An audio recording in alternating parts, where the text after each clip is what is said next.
성경 말씀 요한복음 8장 12절로 30절 말씀을 봉독하겠습니다. 요한복음 8장 12절로 30절 말씀입니다.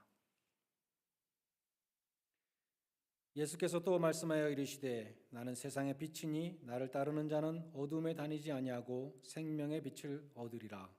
바리새인들이 이르되 내가 너를 위하여 증언하니 내 증언은 참되지 아니하도다. 예수께서 대답하여 이르시되 내가 나를 위하여 증언하여도 내 증언이 참되니 나는 내가 어디서 오며 어디로 가는 것을 알거니와 너희는 내가 어디서 오며 어디로 가는 것을 알지 못하느니라. 너희는 육체를 따라 판단하나 나는 아무도 판단하지 아니하노라. 만일 내가 판단하여도 내 판단이 참되니 이는 내가 혼자 있는 것이 아니요 나를 보내신 이가 나와 함께 계심이라. 너희 율법에도 두 사람의 증언이 참되다 기록되었으니 내가 나를 위하여 증언한 자가 되고 나를 보내신 아버지도 나를 위하여 증언하시느니라. 이에 그들이 묻되 내 아버지가 어디 있느냐? 예수께서 대답하시되 너희는 나를 알지 못하고 내 아버지도 알지 못하는도다. 나를 알았더라면 내 아버지도 알았으리라. 이 말씀은 성전에서 가르치실 때에 헌금함 앞에서 하셨으나 잡는 사람이 없으니 이는 그의 때가 아직 이르지 아니하였음이로라. 다시 이르시되 내가 가리니 너희가 나를 찾다가 너희 죄 가운데 죽겠고 내가 가는 곳에는 너희가 오지 못하리라. 유대인들이 이르되 그가 말하기를 내가 가는 곳에는 너희가 오지 못하리라 하니 그가 자결하려는가? 예수께서 이르시되 너희는 아래에서 났고 나는 위에서 났으며 너희는 이 세상에 속하였고 나는 이 세상에 속하지 아니하였느니라. 그러므로 내가 너희에게 말하기를 너희가 너희 죄 가운데서 죽으리라 하였노라. 너희가 만일 내가 그인 줄 믿지 아니하면 너희 죄 가운데서 죽으리라. 그들이 말하되 내가 누구냐? 예수께서 이르시되 나는 처음부터 너희에게 말하여 온 자니라.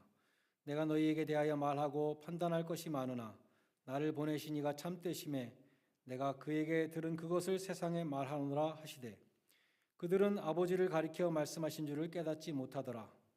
이에 예수께서 이르시되 너희가 인자를 든 후에 내가 그인 줄 알고 또 내가 스스로 아무것도 하지 아니하고 오직 아버지께로서 가르치신 대로 이런 것을 말하는 줄도 알리라. 나를 보내신 이가 나와 함께 하시도다. 나는 항상 그가 기뻐하시는 일을 행함으로 나를 혼자 두지 아니하셨느니라. 이 말씀을 하심에 많은 사람이 믿더라. 아멘. 이런 예화가 있습니다. 어떤 집사님이 병으로 세상을 일찍 떠나게 되었습니다. 교회에서 장례 예배를 드리고 이제 장의차에 관을 싣고 교회 묘지로 가게 되었습니다. 그런데 갑자기 버스 안에서 죽은 집사님의 목소리가 흘러나오는 것이었습니다. 사람들이 모두 깜짝 놀란 가운데 이런 내용이 들려왔습니다. 여러분 안녕하십니까? 저의 장례식에 와주셔서 감사합니다. 사람은 이렇게 한번 다 가게 돼 있어요. 저도 한 세상 살면서 아웅다웅 했는데 이 모든 것이 이제와 생각하니 다 헛된 일이었습니다. 인생에서 가장 중요한 것은 결국 믿음이에요. 저는 예수 믿고 천국에 갑니다. 여러분도 부디 예수 잘 믿으시고 천국에서 모두 만나게 되기를 바랍니다. 그런 다음에 이런 농담까지 했다고 합니다. 한 가지 높아심에서 말씀드리는데 장지에서 주는 밥 공짜라고 너무 많이 먹고 배탈 나지 마세요. 그리고 이 집사 나하고 장지 갈 때마다 음식 꼬부쳤는데 오늘은 제발 그런 짓 하지 마시게. 그럼 천국에서 봅시다. 그리고 마지막으로 껄껄껄 웃는 것으로 끝났다고 합니다.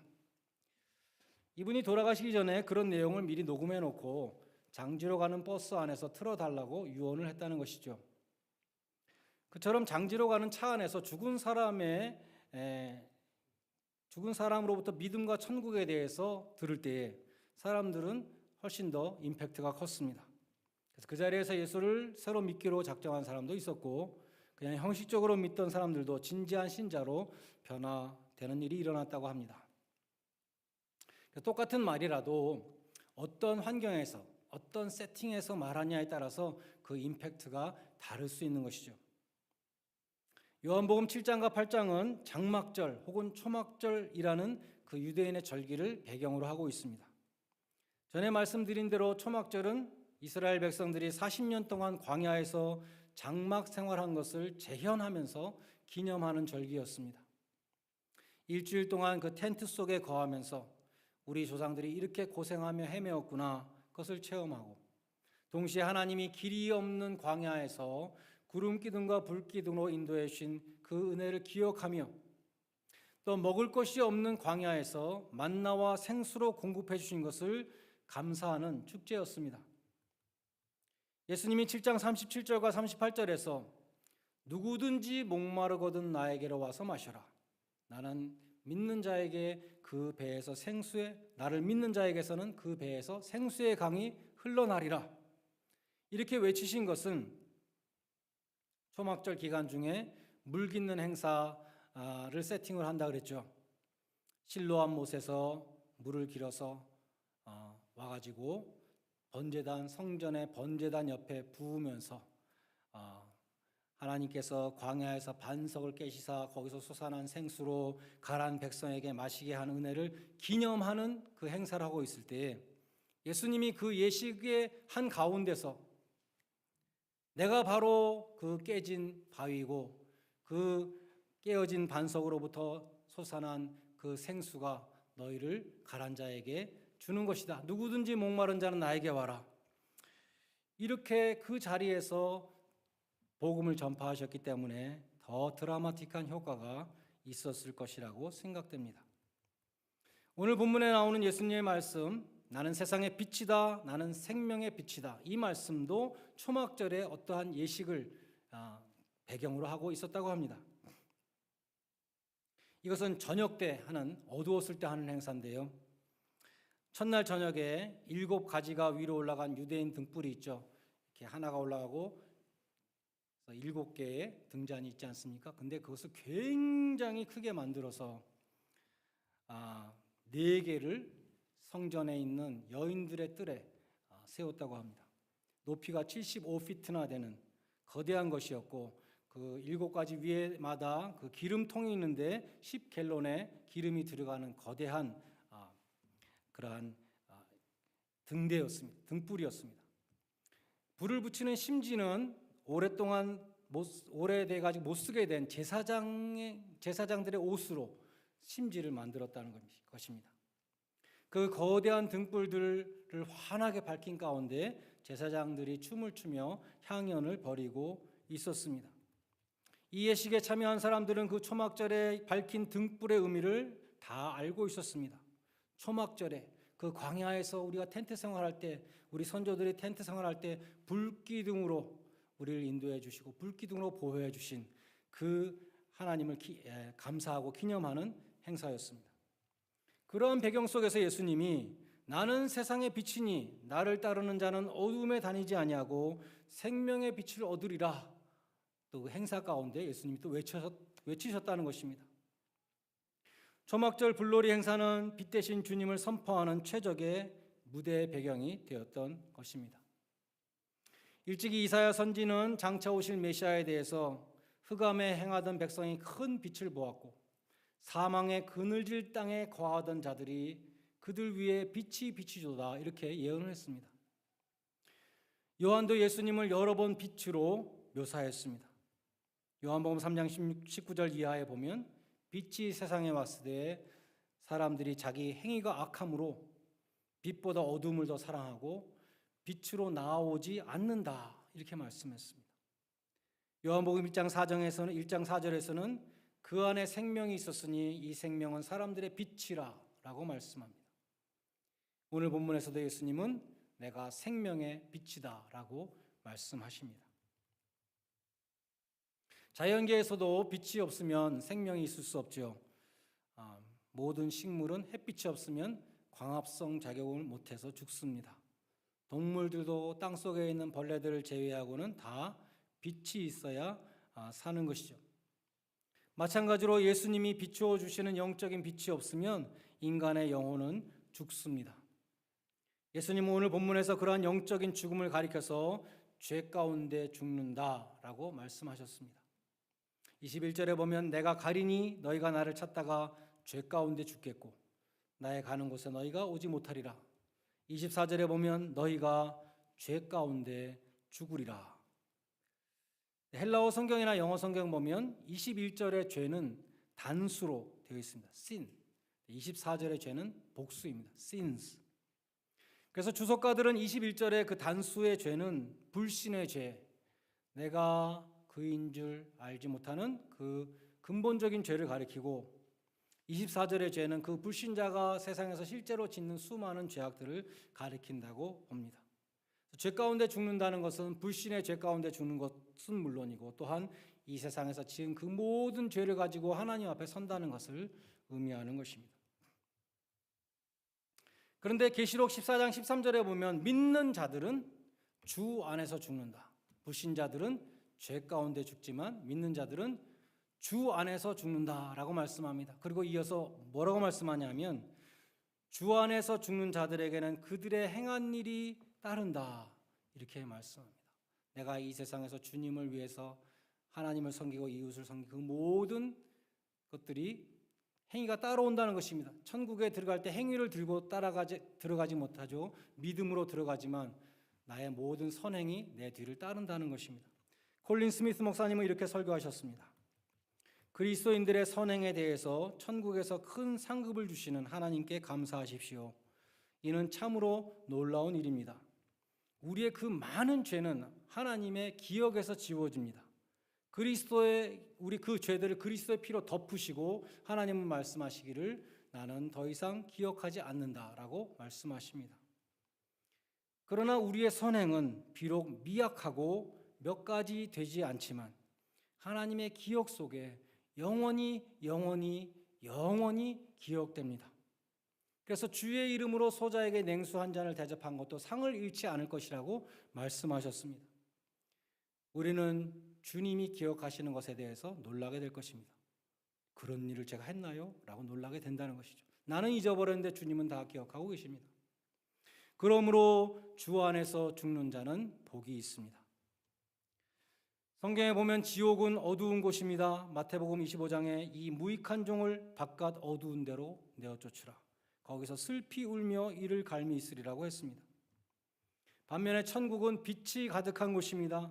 계시록 21장에 보면 그 성은 해나 달의 비침이 쓸데없으니 하나님의 영광이 비치고 어린 양이 그 등불이 되심이라고 말씀합니다. 계시록 22장에서도 다시는 밤이 없겠고 등불과 햇빛이 쓸데없으니 이는 주 하나님이 저희에게 빛이심이라고 했습니다. 예수님은 죄 가운데 죽어서 어두운 지옥에 처할 수밖에 없는 우리들을 구원하셔서 천국으로 인도하시는 생명의 빛이 되십니다. 이처럼 성경은 천국과 지옥을 분명히 말씀하는데 현대 교인들은 내세에 대해서 별로 흥미가 없다고 합니다. 한국교회 미래를 준비하는 모임에서 코리아 갤럽에 의뢰해서 1000명의 기독교인들에게 조사를 했습니다. 여러분은 교회에서 목사님으로부터 어떠한 설교를 듣고 싶습니까? 여러 가지 예가 있었는데 영생과 내세에 대해서 듣고 싶습니다라는 답변은 전체 응답자의 1.5%밖에 되지 않았다는 것입니다. 천국이나 지옥 이야기는 별로 듣고 싶지 않고 목사도 천국이나 지옥 얘기하면 촌스러운 사람으로 비치기 쉽습니다. 오늘날의 한국 기독교인들은 이 세상의 부귀영화, 내가 어떻게 이 세상에 잘 살도록 하나님 날 도와주실 수 있을까, 이런 데에 관심을 갖는 그러한 기복주의 신앙에 빠져 있고 영원한 천국의 복음은 관심 밖이라는 것을 보여줍니다. 여러분은 죽은 다음의 내세에 대해서 진지하게 고민해 보셨습니까? 아니면 내세는 나는 관심이 없다. 죽음이 끝이 아니죠. More beyond. 이 삶은 짧고 그 다음엔 영원한 내세가 이어지는 것입니다. 특별히 예수를 믿는 자들은 죄 가운데 죽는 것으로 끝나는 것이 아니고 영원한 천국의 삶으로 들어가는 것입니다. 그 점을 잘 보여주는 사건이 누가복음 23장에 나오는 두 강도의 이야기입니다. 십자가에 달리신 주님 두 양편에 두 강도가 함께 달렸습니다. 그 중에 한 강도는 죽어가면서도 예수님을 향해서 조롱하고 비웃고 욕설을 퍼부었습니다. 다른 편에 있던 강도가 다른 강도를 꾸짖습니다. 너는 동일한 정죄를 받고도 하나님을 두려워하지 않느냐? 우리는 이런 벌을 받을 만한 죄를 졌기 때문에 이렇게 벌을 받고 있지만 이 사람은 아무 죄도 없이 이렇게 이 사람이 행한 것은 옳지 않은 것이 하나도 없다. 이 사람은 죄 없는 사람이다. 이렇게 말하는 것이죠. 그리고 예수님께 이렇게 간구했습니다. 예수여, 당신의 나라가 임하실 때 나를 기억해 주십시오. 그러자 예수님이 이 강도에게 구원을 선포하셨습니다. 내가 진실로 내게 이르노니 오늘 네가 나와 함께 낙원에 있을 것이다. 이 강도는 복음을 잘 보여줍니다. 우리가 구원받는 것이 행위로 구원받지 않죠. 이 강도는 행위로 구원받는다면 결코 구원받을 수 없는 사람입니다. 오직 믿음으로 구원받는다는 것을 보여준 사람입니다. 그가 죽음 직전에 이렇게 구원받은 것은 그에게 어떤 공로나 의로움이 있어서가 아니었습니다. 그는 예수님 바로 곁에서 죄인으로 죽으면서 나는 죄인입니다. 나를 구원해 주십시오. 예수님에게 은총과 자비를 구했습니다. 이것이 그로 하여금 죄 가운데 죽어가는 그 상황 속에서 주 안에서 죽는 복된 자가 되게 하였던 비결이었던 것입니다. 그는 자기가 죄인인 것을 인정했습니다. 우리는 우리 행한 일에 상당한 보응을 받는 것이 마땅하다. 그는 자신의 죄를 인정했고 자기가 받는 벌에 대해서도 아무런 의의가 없었습니다. 요한일서 1장 9절에 보면 사죄의 은총은 죄를 인정하고 고백하는 자에게 주어진다고 말씀합니다. 만일 우리가 우리 죄를 자백하면 저는 미쁘시고 의로우사 우리 죄를 사하시며 모든 불의에서 우리를 깨끗게 하실 것이요. 반면에 나는 죄가 없습니다. 하나님 앞에 주장하는 사람은 하나님을 거짓말하는 자로 만드는 것이다 라고 말씀합니다. 이 강도는 스스로 자기 죄를 인정함으로 죄를 인정받고 용서받고 구원받을 수 있는 근거를 마련했습니다. 옛날 나폴리에서는 죄수들로 하여금 노예선의 밑창에서 노를 젓도록 했다고 합니다. 노예들이 젓는 노로 배가 가는 것이죠. 하루는 나폴리 총독 오스나 공작이 그 배를 시찰하게 되었습니다. 그는 배 밑창으로 내려와서 죄수들에게 물었다고 합니다. 너희는 무슨 죄를 짓고 여기 왔느냐? 그러자 죄수들이 한결같이 저는 억울합니다. 저는 죄가 없습니다. 저는 누명을 썼습니다. 저는 판사가 잘못 판결을 했습니다. 등등 자신들은 죄가 없다고 강변했다고 합니다. 그런데 그 중에 한 사람이 자신의 잘못을 시인하는 죄수가 있었습니다. 저는 돈이 탐나서 다른 사람의 지갑을 훔쳤습니다. 저는 벌을 받는 것이 마땅합니다. 총독은 그의 말에 고개를 끄덕끄덕 하더니 이렇게 명령을 내렸습니다. 이 사람을 당장 배 밖으로 내쫓아라. 여기는 의인들밖에 없는데 이 죄인이 의인들을 지금 물들일까 하노라. 그래서 자신이 죄인임을 인정한 죄수만이 노예선에서 해방되었다는 이야기입니다. 하나님도 죄인임을 인정하는 자, 자기의 죄를 고백하는 자에게 사죄의 은총을 베풀어 주십니다. 예수님은 오늘 본문 24절에서 나를 믿지 아니하면 너희가 죄 가운데 죽으리라고 말씀했습니다. 12절에 보면 나를 따르는 자는 어두움에 다니지 아니하고 생명의 빛을 얻으리라고 말씀하셨습니다. 죄 가운데 죽는 자는 어두움 가운데 다니게 될 것입니다. 그러나 예수를 믿는 자는 생명의 빛을 얻는다고 말씀합니다. 예수님이 십자가에서 운명하실 직전에 12시부터 3시까지 그 땅에 어두움이 임하였습니다. 죄 가운데 죽는 그 어두움을 보여주는 사건이었습니다. 그런데 주님이 운명하시는 그 순간에 성소와 지성소를 가로막고 있었던 그 휘장이 위로부터 아래로 갈라져서 둘로 쪼개지는 사건이 일어났습니다. 죄로 막혀있던 그 담을 허시고 하나님의 빛나는 보좌로 나가는 길을 활짝 열어주신 것입니다. 주님이 하늘 문을 여심으로 이제 생명의 빛이 우리에게 비치게 되었습니다.